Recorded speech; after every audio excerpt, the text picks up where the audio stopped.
Last minute revision tips for GCSE English Literature Paper 2. This is exactly what you're going to do if you want to get a grade 9. You don't have any time to waste and I'm not about to waste any more of it, so let's go. As we know, this paper is your play and it's your poetry. For your play, for example, I did an Inspector Calls Know Your Key Themes and Characters, like the back of your hand. Everybody freaks out about remembering quotes. All you need are a few really good ones. You don't need to know 15 poems inside out. You need to know about 4, 5 or 6 in depth, because this is how you can do your comparison. If you are trying to learn quotes and learn content, pick 5 key themes and 5 key characters. For example, in an Inspector Calls, the key theme: responsibility, gender, generational divide, class and power, depending on however you define them. Key characters: Inspector Gould, Mr. Burling, Mrs. Burling, Sheila, Eric and Gerald. I would recommend to remember between 2 and 3 quotes for each key theme and character, but these don't all have to be different. Think about, okay, responsibility, morality, class. This is so intertwined with Mr. Burling's character, for example. Understand how the key characters fit into the key themes. Do this using a mind map. You can also find really great revision resources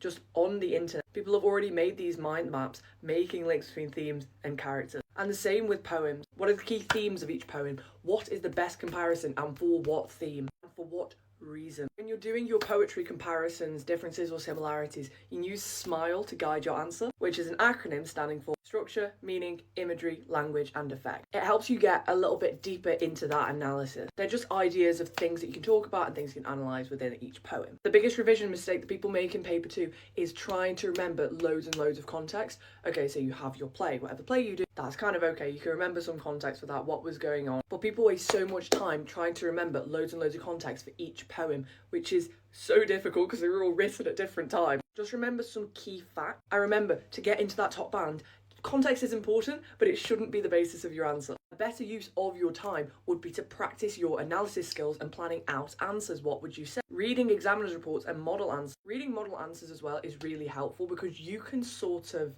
emulate what top students are doing in your own work. You can see, how do they start sentences? You will see a grade 9 student won't just be like, he does this, so he did this, and this has this impact because of this. Have things like, similarly, both poets explore the theme of, or a sentence starting with the author's name, so Priestley's attempts to. And be sure to keep an eye on the clock. You do not want to run out of time in the poetry. Give yourself a cut-off time and say, right, at this time I will move on to the next section. I will not keep writing. You need to be strict with yourself or you might overwrite and then you don't have enough time to hit all of the marks in the second half of the paper. If you found this video helpful, be sure to follow it for more daily GCSE tips. Best of luck in your exam. You are smart, you are capable, and you can get that target grade.